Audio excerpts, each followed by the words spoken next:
E aí, pessoal, beleza? Para quem não me conhece, meu nome é Cristiano, sou fisioterapeuta, tá? E trabalho numa instituição onde nós temos um setor de clínica médica, e nesse setor de clínica médica nós temos pacientes com diversas patologias, tá? Que vêm como retaguarda da UPA, tá bom? Então, eu vejo muitas pessoas, né, até mesmo na mensuração ali dos sinais vitais ali, começar a ver a oximetria do paciente à beira-leito. Tá? Usar um aparelhinho chamado oxímetro de pulso, onde nós mensuramos ali um percentual, né, de saturação daquele paciente. E muitas das vezes o técnico de enfermagem às vezes até identifica uma dessaturação desse paciente, tá? E essa dessaturação você acaba tendo que comunicar ao fisioterapeuta, o médico, o enfermeiro, o supervisor, enfim. E já fica aquele zum zum zum dentro do hospital ali, que muitas das vezes tem que levar o paciente para a sala de estabilização, para poder estabilizar o paciente, tá? Existe uma grande diferença entre o paciente ventilar mal e oxigenar mal, tá? Nem todo paciente que está oxigenando mal, ele está ventilando mal, tá? Você, muitas das vezes, como eu já falei em vídeos anteriores, nós temos uma escalazinha ali de MOV, tá? Que é o M de monitorização, o O de oxigenação, o V de ventilação e o I de intubação orotraqueal, tá? Que nós vamos seguir ali passo a passo aquela escalazinha de MOV dentro da sala de estabilização. Só que essa escala, na realidade, ela já começa lá na enfermaria.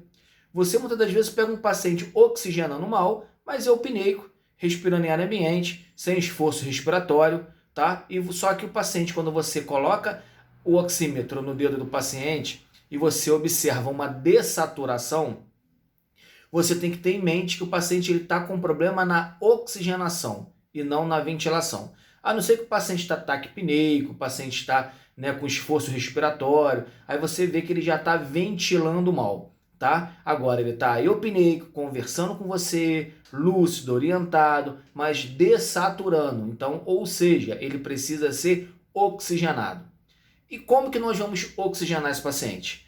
A oxigenação desse paciente, ela começa via catéter nasal, tá? Então, muitas das vezes você pega e pede para colocar um catéter nasal e muitos profissionais, eles não conseguem, né? Não tem a identificação ali de qual é a litragem que vai ser usada para aquele paciente de acordo com a dessaturação daquele paciente, tá? Então, como que nós vamos calcular essa litragem? Como que eu vou saber quantos litros de oxigênio que eu vou precisar para aquele meu paciente ali, tá? Nós vamos ter que fazer uma regrinha básica lá. Hipoteticamente, meu paciente está lá dessaturando com uma saturação lá de 80% mais ou menos, né? Que nós sabemos que nós temos um limite base ali de 92 a 98.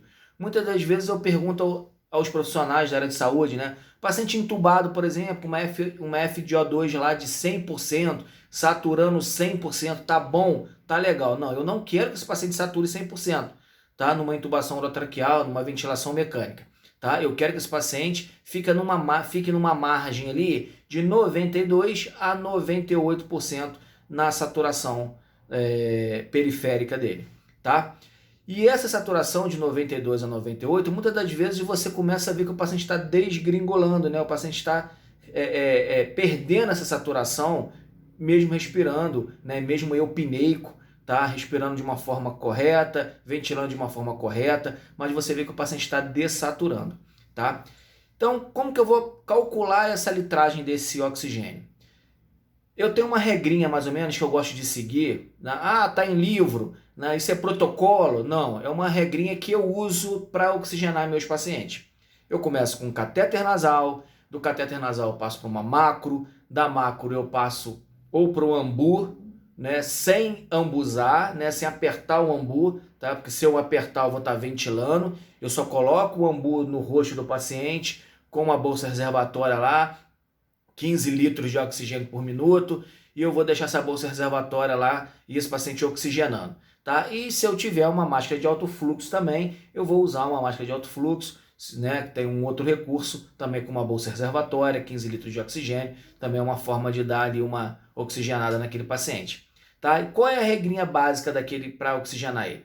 Hipoteticamente, fui lá e identifiquei que meu paciente está saturando 80%. Caramba, eu preciso saturar de 92 a 98. Qual é a litragem desse oxigênio? Quantos litros de oxigênio por minuto que eu vou ter que usar naquele paciente para fazer com que esse paciente alcance lá essa saturação de 92 a 98%, tá? Esse paciente saturando 80%, eu vou ali colocar um catéterzinho nasal, tá? Como óculos, coloco o catéter nasal e boto lá 1 litrinho de oxigênio. A cada 1 litro de oxigênio que você coloca no seu paciente, você aumenta 3% da saturação em cima do mensurado.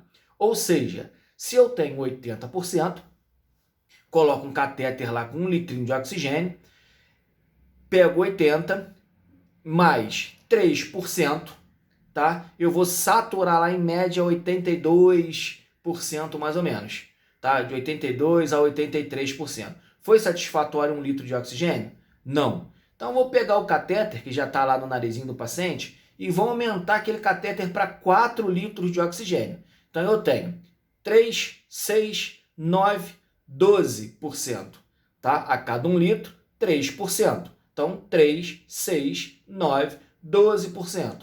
80 mais 12%, né, ofertado para aquele paciente ali, eu vou ter em média uma saturação de 89 a 90%. Está satisfatório? Ainda não, né? Não está satisfatório. Então eu vou pegar aquele catéter que já está a 4 litros de oxigênio e vou substituir aquele catéter por uma macro, tá? E vou colocar uma litragem mais alta. Por que eu não coloco a litragem mais alta no catéter? Porque o catéter, normalmente, com uma litragem mais alta, ele acaba incomodando o paciente. Faz um fluxo muito grande naquele catéter ali e acaba incomodando o paciente. Ou resseca via aérea, então tem que umidificar, enfim. Então eu vou usar a macro. É um outro recurso que eu tenho para oxigenar aquele paciente ali. Então eu já cheguei a 4 litros. A macro ela vai variar de 5 a 8 litros de oxigênio, tá?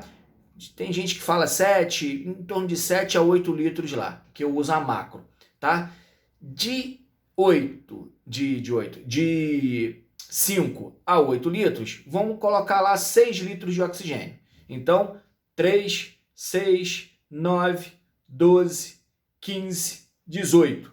Então, 18% a mais de oxigênio para aquele paciente ali, com uma macro a 6 litros, tá? 18% a mais, 80 mais 18%, vai dar em média 94,4,5%. Pô, legal! Então agora eu já estou dentro da minha faixa que eu quero de segurança para aquele paciente ali, entre 92% a 98%. Beleza, gente? Então, voltando a repetir, a cada 1 litro de oxigênio ofertado para aquele paciente, eu tenho 3% a mais em cima da saturação mensurada. Beleza? Então, até o próximo vídeo aí, galera. Abraço. Fui!